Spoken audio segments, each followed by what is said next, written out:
মুবারক, ঈদ মুবারক।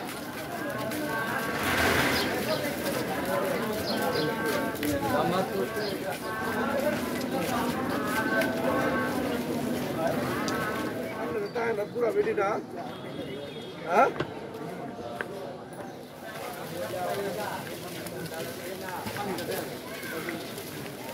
সম্মানিত উপস্থিতি, এখানে অনেকে এসেছেন দূর দূরান্ত থেকে, পার্শ্ববর্তী অঞ্চল থেকে এসেছেন। পরিবার হচ্ছে দুনিয়ার জান্নাত। পরিবারের মধ্যে যে সুখী, সেই হচ্ছে পৃথিবীর সবচেয়ে সুখী মানুষ। গার্ডিয়ানরা মনে করেন ছেলে চাকরি করবে, টাকা পয়সা কামাবে, আমি শুধু ভোগ করবো না, বরং কিছু দায়িত্ব পালন করার মধ্যে দায়িত্ব শেষ নয়। আমাদের সন্তান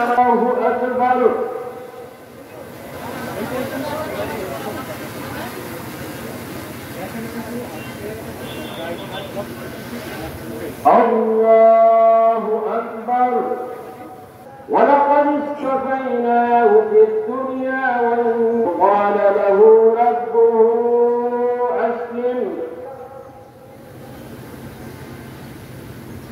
سمع الله لمن حمده وإلى الجبال كيف نصبت الله أكبر الله أكبر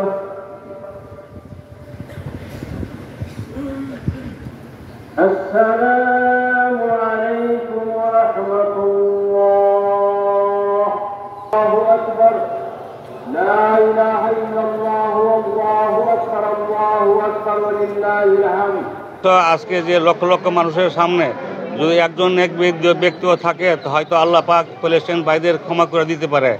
এই উদ্দেশ্য নিয়ে আল্লাহর কাছে মোনাজাত করেছি, আল্লাহ আমাদের মুসলমান ফিলিস্তিনি ভাইদেরকে ইহুদিদের জঘন্যতা থেকে আমরা বাঁচায় রাখেন। সারা বিশ্বের মধ্যে একটা ঐতিহ্য আমাদের দেশের শোলাকিয়া মাঠ, এই হিসাবে আমি দোয়ার মধ্যে সামিল হবার জন্য আসি। আমার দেশের জন্য দোয়া করেছি, বিশেষ করে ফিলিস্তিনি যারা অসহায় নিরীহ মানুষকে হত্যা করতেছে, এবং তাদের জন্য দোয়া করেছি। লাখ লক্ষ মানুষ একত্রিত হয় বিদায় আমরাও আমার সন্তানকে নিয়ে এসেছি, আমরা যেন সকলে মিলে আমরা এই ঈদ উদযাপন করতে পারি। এই মাঠ আপনার প্রথমে জিন্দিগির প্রথম শুনছি, টিভিতে দেখছি অনেক কিছু, কিন্তু ভাগ্য হয়েছে আমরা এই চিল্লার জামাতে আইসা আমরা এখানে ঢুকতে পারতাছি।